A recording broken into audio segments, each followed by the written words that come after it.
What projects are you guys working on out there to start off your new year in your sewing rooms? Post some pictures. And if you're working on this, post some pictures of that. We'd love to see what you're doing. There's a lot of people working on it. Looks like a lot of people finished their blocks and they're ready. A lot of people download. So, yeah, Corinne, you need to post yours. I know you have them up on a wall because you sent me a picture of them. So you need to post them so everybody can see them. So week 7, we're skipping a little bit ahead because I didn't have the fabric for.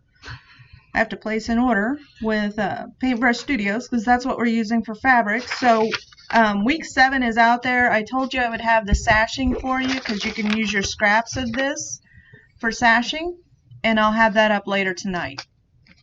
So week 6 or 7 is a pinwheel. Hi, Carol. Super, super easy, and it is die number 3 from the AccuQuilt 9-inch cube. So it's a really big, you can't really see it well, but it's that one. You need 4, it's that one. Die number 3. If you want to download today's block or any of the block of the weeks, Chloe has a link on the top of quiltershq.com right up there. Or you can do a search for Sew Along, and all of the patterns will come up. It's okay. It's okay. I'm fine. Okay. So, if you're new watching the videos, what are we doing? We're doing the block of the week. There's 42 of them, I believe, and this is block 7. Yes. So. Week 7. -1. -1.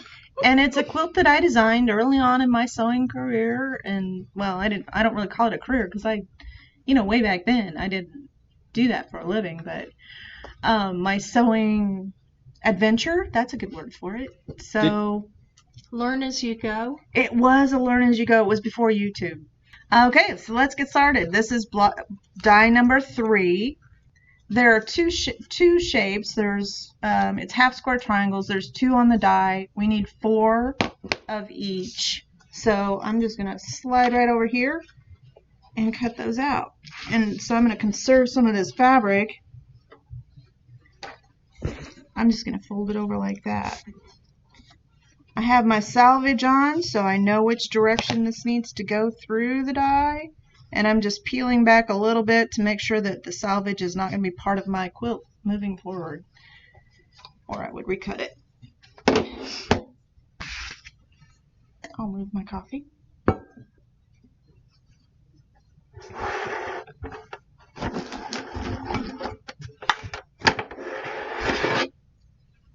So people were asking what that little circle quilt is up above your head. That's a project that we did in the AccuQuilt Go Club. So yeah, you can see it up there. It's been several months ago. So it was last year? Mm-hmm. Like early in the year. Early in the year. I think it was still cold outside. It's like January or February or something like that. Pretty cool project. It was a very cool project. So there's the 4 of those. So the 9-inch won't go in the Go Baby, right? Yes, it will. Oh, it will. It will. All right, Patsy, you're good on the Go Baby with a 9-inch. All the way up until you get to the 10 and 12-inch dies is when you need the regular size Go. And this one.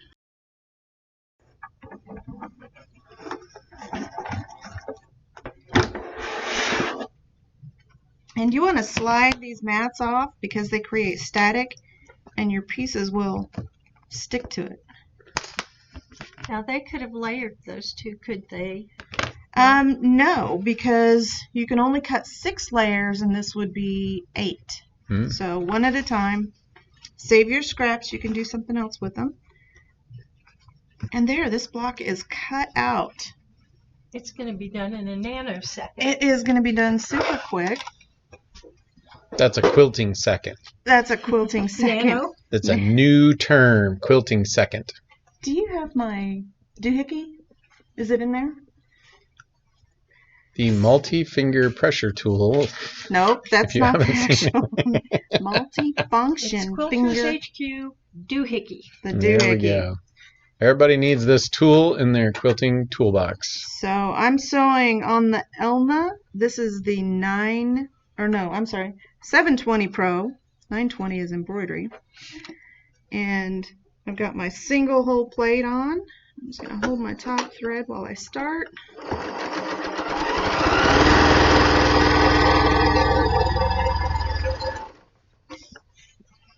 And all of these get sewed together really quick. Elna is made by Janome. Did you all know that?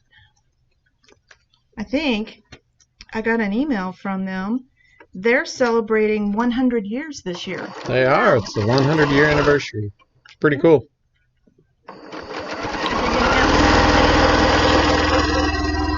Are we what? Are they going to have a centennial edition? I don't know. Hi, Karen. Make it mine, doohickey. That's the way you get one shipped to you. Oh, I should have talked about that. How you claim things. We'll go over that in a minute. I always make mistakes when I try to talk and sew, but I can sing along to, Pandora at home. But Robert is always laughing at me because I'm just in there, having a good old time. You're sewer sizing instead of jazzercising. Yeah. There's a new one, too. New terms. We're just making stuff up tonight. It's a new year. Why not? And cut these.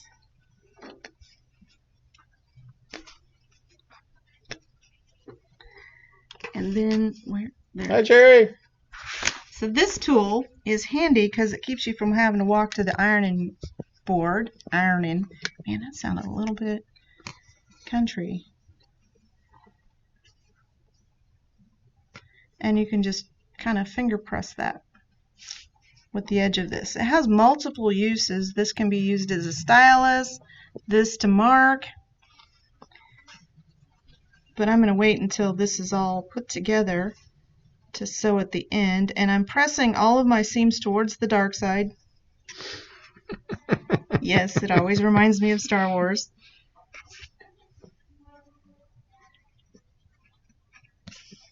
So this is 2B, not 2A? No, this is 2E. 2E. So I jumped forward to a fabric that I knew we had in stock because I'm waiting for a Paintbrush Studios order, enough to put together. And I do have enough, so we'll be ordering it real soon.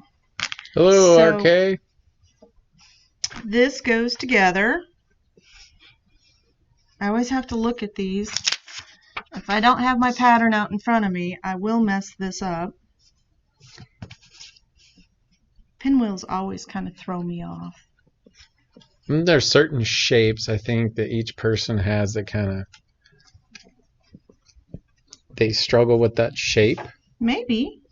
I think it is. Okay, so I've got the layout. Just going to flip this over like this. Make sure my seam right here is nested because I want that point to be really sharp and not cut off. So that looks good. So I'm just going to sew this.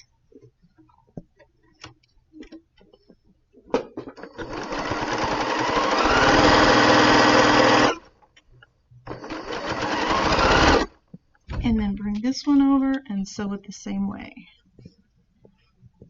Making sure those seams are nested. I'm actually going to flip this up this way because I like to start with the seam.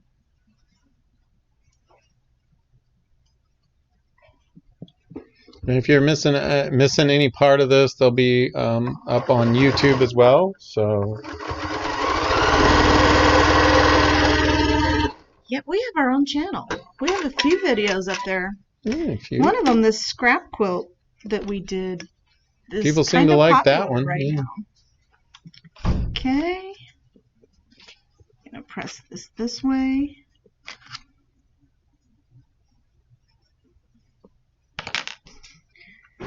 We're really shooting to get to at least 1,500 subscribers here shortly. So. Yep.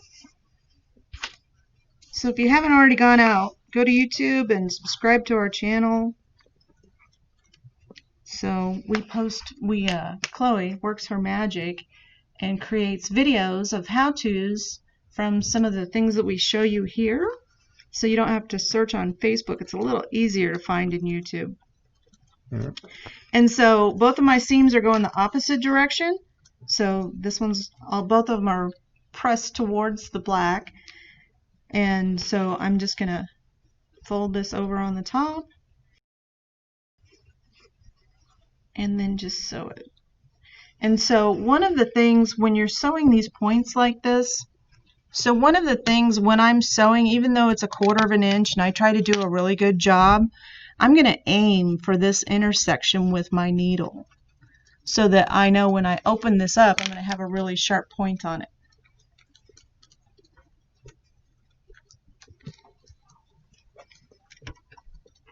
What's an easy way to do that, to aim for that? I don't know. Just kind of when you get to that, slow down, and you can just kind of steer a little bit. So sometimes when we're doing multiple layers like this, they tend to not shift, but the bulk makes it a little bit harder to get that through and be right up against the 1/4 inch guide.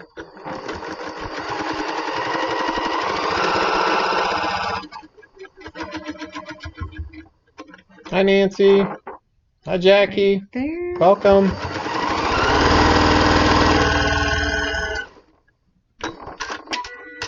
And then let's just take this over to the iron and press it up. And I'm not going to press it open, so this will probably be quilted here, and we really don't have to worry about it. So we make it through bulky seams just fine. I'm going to do a little bit of steam to that center. Oops, I should have let the air out of it. Spray the water out. I did not spray the water out of it. So water accumulates in this hose. You just got to give it a quick. And that leaves a little. Before you start. So it's called dry steam.